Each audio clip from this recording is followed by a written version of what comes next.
Dapat matung. Welcome to Bungaw sa Port Tawi-Tawi,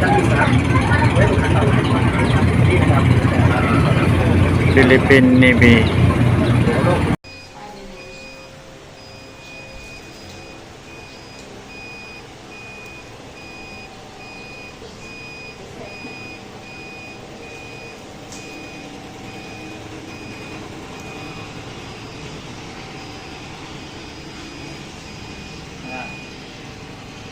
Diba, automatic siya.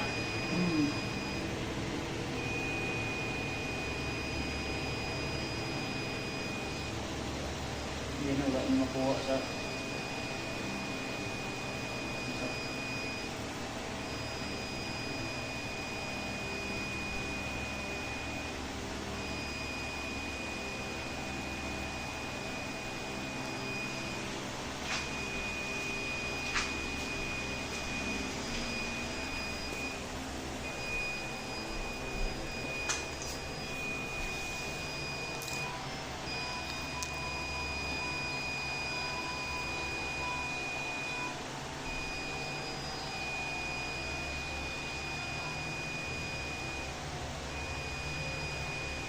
orang na yellow, orange na parang tunga anak. Pag maigo na niya, maabot na niya ang tamang scan.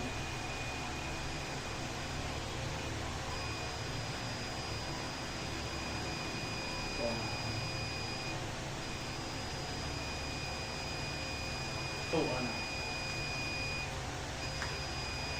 Orang na orange na.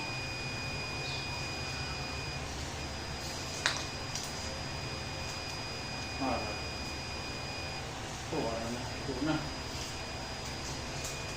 Ito na. Pamudan ko na dito at ora. Manambang na nga na ron. Ara. Ako guys siya mo po higa silalom.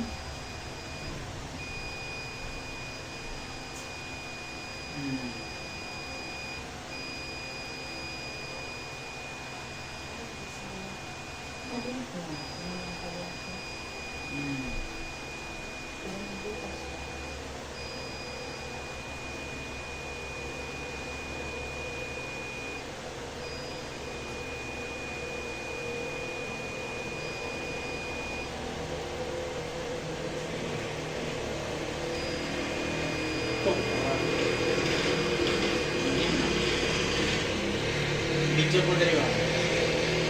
Kaya kung video dari anak ko siya. Balik ito. Balik ko video. Ending na. Kaya na. Kuha na. Stop na? Ano na? Video ba? Explain na ito ni. Vlog ka ni.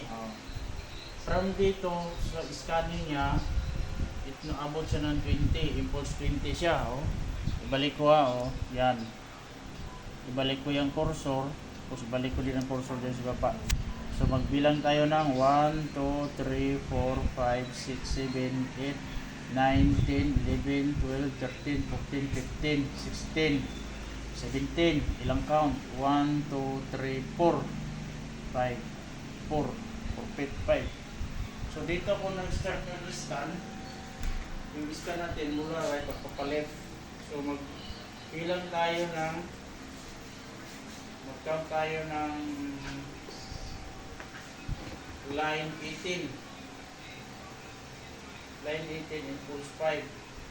So mula dito, bilang tayo ng 18 to 20 feet. So ikot kayo dito. So makita nyo pag ano ko.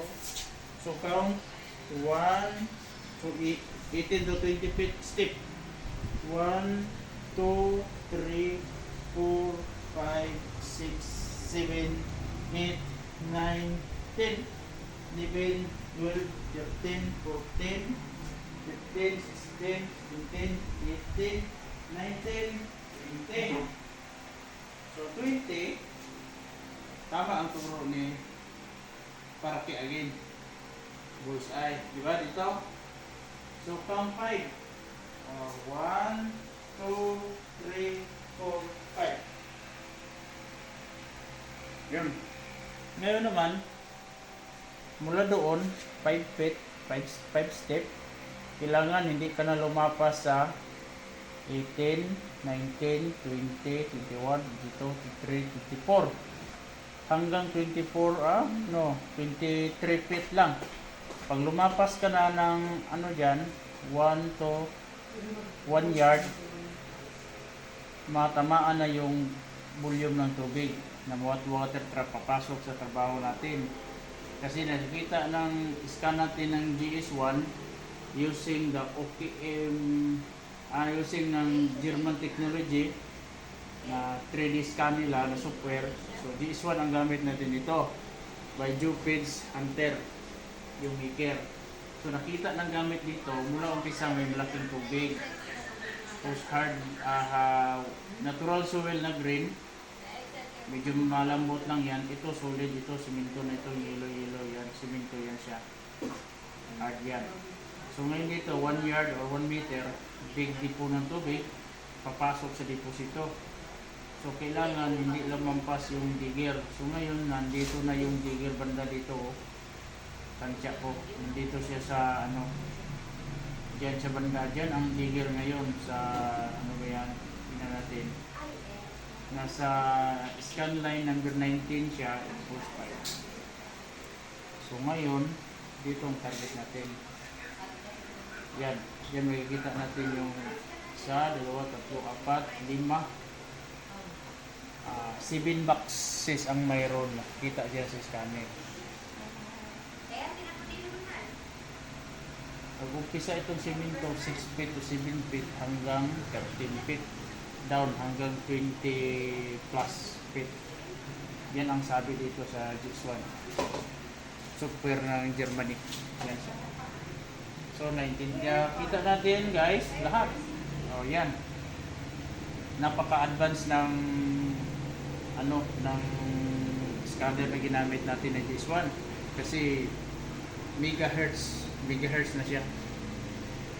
So, nakita yan siya. O, yan. Ano natin dito, pull natin yan na siya guys. Okay, kita siya guys, sulit siya na simento.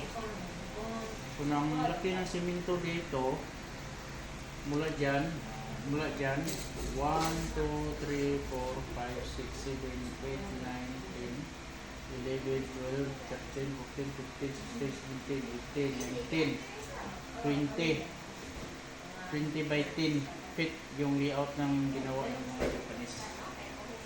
Sa LiDAR naman na 4D, ganun din ang nakita dito. 10 by 15, 10 by 20 feet din yung sukat ng Cavite nakita niya.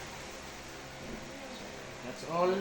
Yan ang final scan dito sa site ni Ma'am. Siguro gambati ko na site.